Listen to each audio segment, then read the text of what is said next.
Coudray. Une sourde rumeur s'élevait ce matin-là de la cour du château de Coudray, et le chevalier Guy d'Allinges, qui se trouvait avec sa femme dans une vaste pièce du premier étage, fut bien obligé de sortir pour répondre à l'appel des paysans réunis, d'autant plus qu'il les aimait et les avait toujours considérés comme des égaux et des compagnons de travail. Cependant, il fut accueilli par un torrent de récriminations, de plaintes et de gémissements. « Mes amis, s'écria-t-il, que voulez-vous que je fasse? Ne voyez-vous pas que je suis moi-même accablé de soucis et de peines? J'ai dû vendre au comte de Savoie mes domaines d'Allinges, auxquels j'étais si fort attaché, et ce fut pour moi un vrai crève-cœur, je vous l'assure. Coudray me reste, et j'espère le conserver. Mais hier, notre cher vieux moulin nous a été enlevé par la voie de la justice. Hélas, j'admets bien que cette fois-ci le coup soit rude pour vous aussi. Tout le blé du pays passait par ce moulin. Mais que puis-je y faire? Un homme se détacha du groupe des paysans pour répondre au chevalier. « Nous savons bien, monseigneur, que tout cela n'est pas arrivé par votre faute, dit-il. Vous avez toujours été trop bon. C'est le seul reproche qu'on puisse vous adresser.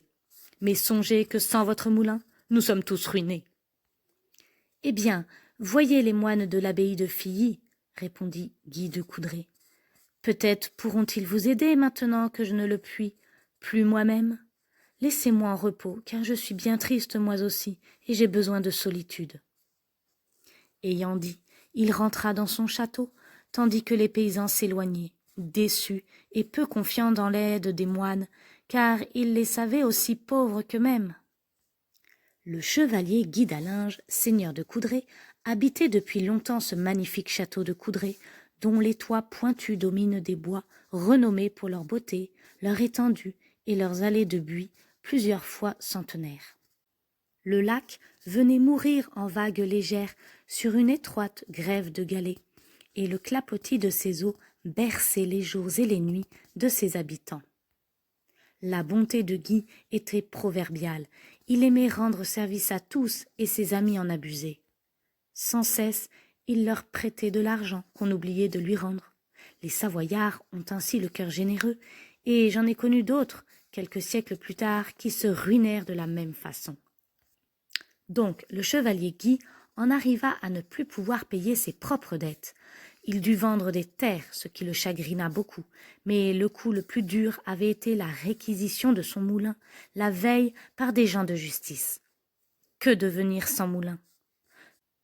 Tout le blé du pays y était apporté par les habitants de Siers, de Filly, de Chavenex. Tous reconnaissaient la complaisance du jeune seigneur et n'hésitaient pas à en user. Aussi on devine leur désappointement et leur inquiétude en apprenant que le moulin leur était enlevé. Pendant que le jeune chevalier essayait de reprendre courage auprès de sa bonne et douce femme, les paysans allèrent porter leurs doléances au père de Filly, dont la pauvreté égalait la leur. Mais la perte du moulin leur était aussi sensible, car leur blé passait là comme celui des autres. « Ayons confiance, leur répondit le père Jean, un saint religieux que tout le monde respectait. La bonne Vierge de Chavenex ne nous abandonnera pas. Je vais aller la prier pour vous et pour notre chevalier, dont la bonté ne mérite pas semblable châtiment. » Le bon père était en effet un fervent de la petite chapelle de Chavenex, et il y passait de longs moments chaque jour. Il s'y rendit donc immédiatement et s'absorba dans une ardente prière. Quelques jours passèrent, chacun s'affairait à son travail, et Guy d'Allinges, comme les autres, maniait la serpe, coupant le blé sans se demander comment on pourrait le moudre. Or, par une belle nuit de juin, le chevalier qui reposait dans une vaste chambre du premier étage fut réveillé par un bruit étrange qui semblait venir de la forêt.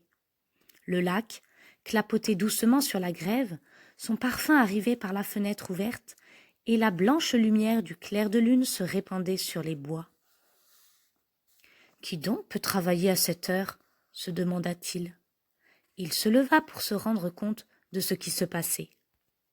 S'étant habillé, il descendit et, à sa grande surprise, trouva sur le chemin plusieurs habitants du village également attirés par le bruit et qui venaient le prévenir.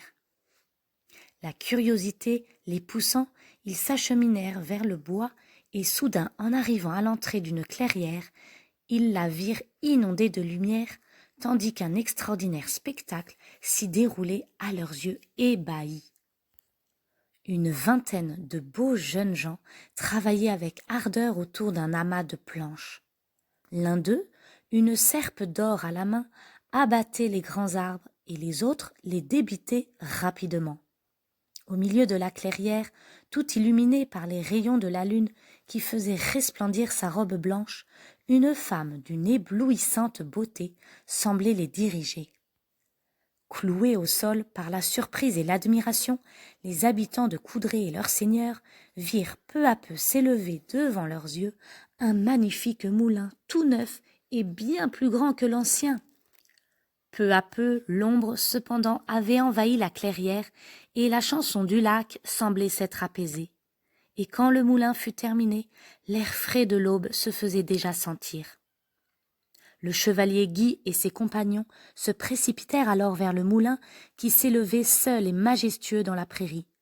Les mystérieux travailleurs avaient disparu ainsi que la belle dame.